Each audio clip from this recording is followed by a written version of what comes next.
दिल्ली की सीएम रेखा गुप्ता पर हमला। सीएम आवास पर जनसुनवाई के दौरान 41 साल के शख्स ने किया हमला। आरोपी को पुलिस ने गिरफ्तार किया। हमलावर ने सीएम को पहले कागज दिया। कागज देने के बाद सीएम रेखा गुप्ता पर अटैक किया। हमलावर ने सीएम को थप्पड़ मारा। सीएम रेखा के बाल पकड़कर खींचने की कोशिश की। रेखा गुप्ता की जनसुनवाई में आया था हमलावर। पूछताछ में हमलावर ने अपना नाम राजेश किमची बताया। 41 साल का आरोपी राजेश गुजरात के राजकोट का रहने वाला है। दिल्ली बीजेपी अध्यक्ष वीरेंद्र सचदेवा का बयान। सीएम रेखा को हल्की चोट आई है। हाथ पकड़कर खींचने की कोशिश की गई।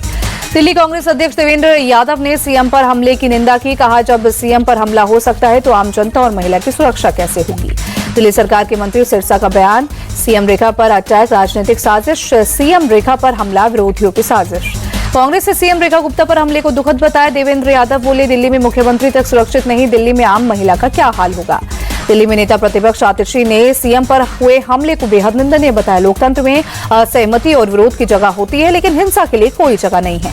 दिल्ली के स्कूलों को एक बार फिर बम से उड़ाने की धमकी। 50 से ज्यादा स्कूलों को ईमेल से बम की धमकी मिली। Delhi police, dog squad, bomb disposal team और दमकल विभाग की टीम मौके पर पहुंची। किसी स्कूल में कुछ भी संदिग्ध नहीं मिला।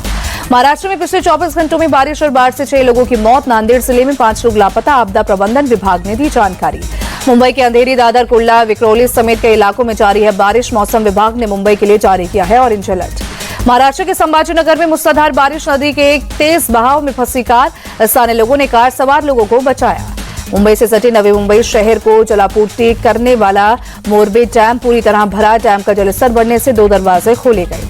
मुंबई के वसई के इंडियन ऑयल रोड पर पानी भरा। पिछले 2 दिन से पानी में डूबा है इलाका। मुंबई के नाला सोपारा में जबरदस्त जल जमाव। पानी नहीं घटने से लोगों की परेशानी बढ़ी। मुंबई में इंडिगो ने यात्रियों के लिए जारी की एडवाइजरी। आज भी बारिश की आशंका के चलते उड़ानों पर पड़ सकता है असर। वेबसाइट पर उड़ानों की स्थिति जांचने की दी सलाह। दिल्ली में खतरे के निशान के पास बह रही है यमुना। पुराने यमुना पुल के पास नदी में उफान। यूपी में 3.25 लाख लोग बाढ़ से प्रभावित। कानपुर, फतेहपुर, बहराइच, बदायूं, बाराबंकी, गोंडा, मेरठ और मुरादाबाद सहित 15 जिलों में नदियां उफान पर। मथुरा में यमुना नदी का जलस्तर खतरे के निशान के करीब पहुंचा। नौझील के कई गांवों में घुसा नदी का पानी। प्रशासन ने 6 गांव को खाली करने का दिया आदेश। वृंदावन में विश्राम घाट के आरती स्थल तक पहुंचा यमुना का पानी। नदी में नाव चलाने और श्रद्धालुओं के स्नान पर लगी रोक। नदी के किनारे बनी दुकानों को किया गया खाली। हरियाणा के अंबाला में तेज बारिश। सड़कों पर पानी भरने से गाड़ियां रेंगती नजर आईं। चंडीगढ़ में भारी बारिश के बाद जल जमाव। पंजाब हरियाणा सचिवालय में भी जल भरा। कुल्लू के लग घाटी इलाके में बादल फटने के बाद लैंडस्लाइड। सड़कें, ब्रिज और मकान हुए तबाह। इलाके में सड़कों से हटाया जा रहा है मलबा और पत्थर। विपक्षी दल के उपराष्ट्रपति पद के उम्मीदवार बी सुदर्शन रेड्डी 21 अगस्त को करेंगे नामांकन दाखिल। मंगलवार को दिल्ली पहुंचे सुदर्शन रेड्डी। विपक्ष के उपराष्ट्रपति उम्मीदवार पर बीजेपी ने उठाया सवाल। कहा, बी सुदर्शन रेड्डी ने नक्सलवाद के खिलाफ लड़ाई को किया कमजोर। बीजेपी के आरोप पर भड़की कांग्रेस। का सुदर्शन रेड्डी किसी पार्टी से नहीं जुड़े, वो साफ छवि वाले हैं। राहुल गांधी के वोट चोरी के आरोपों पर बीजेपी का जवाब। गौरव भाटिया ने कहा, झूठ का शोरूम चला रहे हैं राहुल गांधी। गौरव भाटिया बोले, राहुल गांधी आरोप लगाते हैं पर सबूत नहीं देते। भारत के चुनाव में चाहते हैं विदेशी हस्तक्षेप। राहुल पर जेपी नड्डा का अटैक। कहा, झूठ पकड़े जाने के बाद भी अड़े हुए हैं। उपेंद्र कुशवाहा ने कहा, बिहार चुनाव आ रहे हैं, इसलिए तेजस्वी राहुल को पीएम बनाने की बात कह रहे हैं। बिहार के गयाची में बीजेपी नेता शहनवाज हुसैन ने राहुल गांधी और तेजस्वी पर साधा निशाना। कहा, ये लोग मुद्दा विहीन है, विपक्ष केवल भ्रम फैला रहा है। राहुल वर्सेस एसी पर बोले प्रशांत किशोर, बिहार की जनता को इससे कोई मतलब नहीं। बिहार के मनेर में तेज प्रताप यादव ने किया रोड शो। बिहार चुनाव को लेकर कर रहे जनसंपर्क अभियान। पीएम मोदी से मिले चीनी विदेश मंत्री वांग यी। करीब घंटे भर चली मुलाकात में स्थिर और स्थायी संबंधों पर जोर। पीएम मोदी बोले, भारत चीन के मजबूत रिश्तों से वैश्विक शांति का संकेत। एससीओ बैठक का बेसब्री से इंतजार। अजय डोवल से भी मिले चीनी विदेश मंत्री। भारत चीन के बीच सीमा मुद्दे और द्विपक्षीय संबंधों पर हुई बातचीत। 3 दिन के रूस दौरे पर विदेश मंत्री जयशंकर। अमेरिका यूक्रेन युद्ध पर चर्चा संभव। दिल्ली में गृह मंत्रालय की संसदीय सलाहकार समिति की बैठक में शामिल हुए अमित शाह। आपदा प्रबंधन और क्षमता निर्माण पर हुई चर्चा। मुंबई में वेस्ट क्रेडिट सोसाइटी चुनाव में ठाकरे बंधुओं को बड़ा झटका। उद्धव राज की जोड़ी को एक भी सीट नहीं मिली। यूनियन लीडर शशांक राव के पैनल ने जीते सबसे ज्यादा 14 सीट। पूर्व प्रधानमंत्री राजीव गांधी की जयंती आज। दिल्ली के वीर भूमि पर मल्लिकार्जुन खड़गे ने दी श्रद्धांजलि। प्रियंका गांधी वाड्रा भी अपने पिता को श्रद्धांजलि देने पहुंची। चमोली में मॉर्निंग वॉक के दौरान सुरक्षा कर्मियों से मिले सीएम धामी। गैरसैंण में विधानसभा के मानसून सत्र के दौरान सुरक्षा में तैनात थे जवान।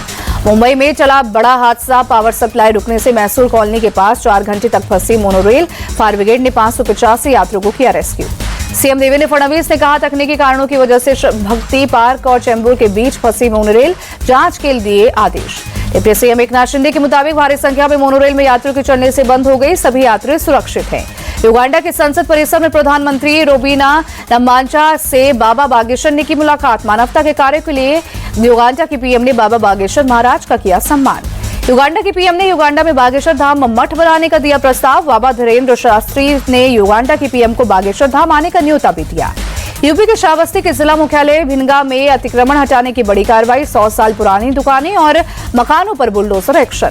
पीडब्ल्यूडी की जमीन पर बने सभी मकान और दुकान ध्वस्तीकरण की कार्रवाई के चलते मौके पर भारी पुलिस बल तैनात। मथुरा में बरेली जयपुर हाईवे पर केमिकल से लदे एक ट्रक में भीषण आग। काफी मशक्कत के बाद बुझाई जा सकी आग। यूपी के कौशाम्बी में पुलिस के सामने एक युवक की ईंट पत्थर और बेल्ट से पिटाई। कमासीन चौराहे पर 20 सड़क पर पिटाई का वीडियो वायरल हुआ। हापुड़ में दबंगों का कहर। पुरानी रंजिश में युवक को बेरहमी से पीटा। पिटाई का वीडियो बनाकर किया वायरल। वोट चोरी पर लखनऊ में कांग्रेस की होर्डिंग। अखिलेश राहुल संग रथ में बैठे कृष्ण की संदेश देते हुए फोटो। होर्डिंग के स्लोगन में लिखा वोट चोरी के विरुद्ध युद्ध। लखनऊ में कांग्रेस दफ्तर के बाहर लगी होर्डिंग हटाई गई। होर्डिंग पर गीता श्लोक यदा यदा ही धर्मस्य भी था अंकित। जयपुर के नागतलाई में 2 बच्चों का शव घर के पास खड़ी एक एसयूवी गाड़ी में मिला। 2 भाई मंगलवार की शाम से थे लापता। पुलिस के मुताबिक खेलते हुए गाड़ी में घुस गए दोनों बच्चे। दम घुटने से हुई मौत। परिवार वालों ने जताई हत्या की आशंका। शव पर मिले चोट के निशान। एमपी के नरसिंहपुर में महिला टीचर को आग से जलाने की कोशिश। छात्र ने टीचर के ऊपर पेट्रोल डालकर लगाई आग। टीचर का अस्पताल में इलाज जारी। पुलिस ने आरोपी छात्र को गिरफ्तार किया। छात्र की आपत्तिजनक टिप्पणी पर महिला टीचर ने की थी शिकायत। आरोपी ने बदला लेने के लिए टीचर के घर जाकर वारदात को दिया अंजाम। गुजरात के अमरेली में अरब सागर में डूबी 2 नाव।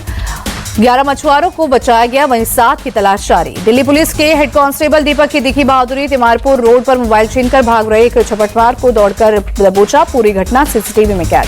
केरल के एर्नाकुलम में टला बड़ा हादसा। ट्रेन से उतरने के दौरान महिला का फिसला पैर। रेलवे कर्मचारी की मुस्तैदी से बची जान। एसबीआई का ग्राहकों को झटका। होम लोन 0.25% हुआ महंगा। अब 7.50% से 8.70 के बीच होगी ब्याज दर।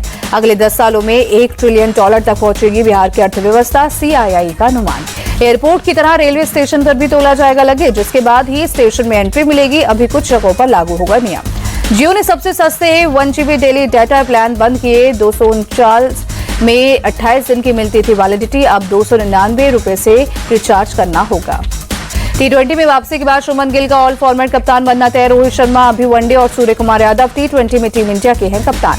एशिया कप के लिए भारतीय टीम का ऐलान। सूर्य कुमार यादव के हाथ होगी टीम इंडिया की कमान। अक्षर पटेल को उप कप्तानी से हटाया। एशिया कप में अक्षर पटेल की जगह शुभमन गिल को बनाया उप कप्तान। इंग्लैंड दौरे में बेहतरीन प्रदर्शन का मिला इनाम। अभिषेक शर्मा और संजू सैमसन को भी टीम में मिली जगह। एशिया कप में 4 ऑलराउंडर के साथ उतरेगी टीम इंडिया। हार्दिक पांड्या, अक्षर पटेल, शिवम दुबे और अभिषेक शर्मा पर रहेंगी फैंस की नजरें। श्रेयस अय्यर को टीम में न चुने जाने के सवाल पर चीफ सेलेक्टर अजीत अगरकर ने दिया बयान। बोले श्रेयस का प्रदर्शन शानदार, अगले मौके का करना होगा इंतजार। एशिया कप टीम में श्रेयस अय्यर को नहीं चुने जाने पर भड़के अश्विन। यशस्वी जायसवाल को भी बाहर रखे जाने पर उठाए सवाल। शुभमन गिल को वाइस कैप्टन बनाए जाने पर सूर्य कुमार यादव ने जताई खुशी। शुभमन गिल ने 1 साल पहले खेला था आखिरी T20 मैच। जसप्रीत बुमराह को मिली एशिया कप की टीम में जगह। T20 वर्ल्ड कप के बाद खेलेंगे भारत के लिए T20 cricket. Bharat Pakistan match के सवाल पर चीफ सेलेक्टर अजीत अगरकर और कप्तान सूर्य कुमार यादव ने सादी चुप्पी। प्रेस कॉन्फ्रेंस में नहीं दिया भारत पाकिस्तान मैच पर जवाब। एशिया कप में पाकिस्तान के खिलाफ मैच को लेकर बोले हरभजन सिंह, एक तरफ हमारे फौजी शहादत दे रहे हैं, दूसरी ओर पाकिस्तान के साथ मैच खेलना सही नहीं। महिला वनडे वर्ल्ड कप के लिए 15 सदस्य भारतीय टीम का ऐलान। हरमनप्रीत कौर के हाथ होंगी टीम की कमान। वही स्मृति मंदाना बनी उपकप्तान। 30 सितंबर को भारत का पहला मैच। शिफाली वर्मा को नहीं मिली टीम में जगह। रेणुका ठाकुर की महिला टीम में वापसी। ऋचा घोष और यास्तिका भाटिया को मिला विकेट कीपिंग का जिम्मा। पाकिस्तान क्रिकेट बोर्ड ने जारी की नई सेंट्रल कॉन्ट्रैक्ट लिस्ट। पीसीबी ने किसी भी खिलाड़ी को एक कैटेगरी में जगह नहीं दी। बी कैटेगरी में पहुंचे बाबर आजम और मोहम्मद रिजवान। पीसीबी ने युवा खिलाड़ी हसन नवाज, मोहम्मद हारिस और सूफियान मोकिम को सेंट्रल कॉन्ट्रैक्ट में लिस्ट में शामिल किया। 10-10 खिलाड़ियों को कैटेगरी बी, सी और डी में रखा गया। ऑस्ट्रेलिया के खिलाफ पहले वनडे में साउथ अफ्रीका की बड़ी जीत। 98 रन से जीता मैच। 297 रनों का पीछा करने उतरी ऑस्ट्रेलिया की पारी। 198 रन पर सिमटी अफ्रीका के गेंदबाज केशव महाराज ने लिए 5 विकेट। एशिया कप हॉकी से पाकिस्तान और ओमान के हटने पर हॉकी इंडिया के अध्यक्ष दिलीप तिर्की ने कहा, भारत ने कभी मना नहीं किया, सुरक्षा कारणों से खुद ही आने से इनकार किया। हरियाणा के सीएम नायब सिंह सैनी ने कपिल बैंसला को दी बधाई। कपिल बैंसला ने 16वीं एशियाई निशानेबाजी चैंपियनशिप में जीता है गोल्ड मेडल। राष्ट्रीय अंतर्राष्ट्रीय सीनियर एथलेटिक्स चैंपियनशिप में मुरली श्रीशंकर, अनिमेश कुजूर और भाला फेंक खिलाड़ी अनु रानी होंगे शामिल। चेन्नई के जवाहरलाल नेहरू स्टेडियम में चैंपियनशिप का होगा आयोजन। एशियाई निशानेबाजी चैंपियनशिप की महिलाओं की 10 मीटर एयर पिस्टल स्पर्धा में बनु भाकर ने कांस्य पदक जीता। रश्मिका सहगल ने जूनियर महिला एयर पिस्टल स्पर्धा में गोल्ड मेडल जीता। डल झील पर पहली बार होगा खेलो इंडिया वाटर स्पोर्ट्स फेस्टिवल। 21 से 23 अगस्त तक होगा आयोजन। खिलाड़ियों ने बताया ऐतिहासिक कदम।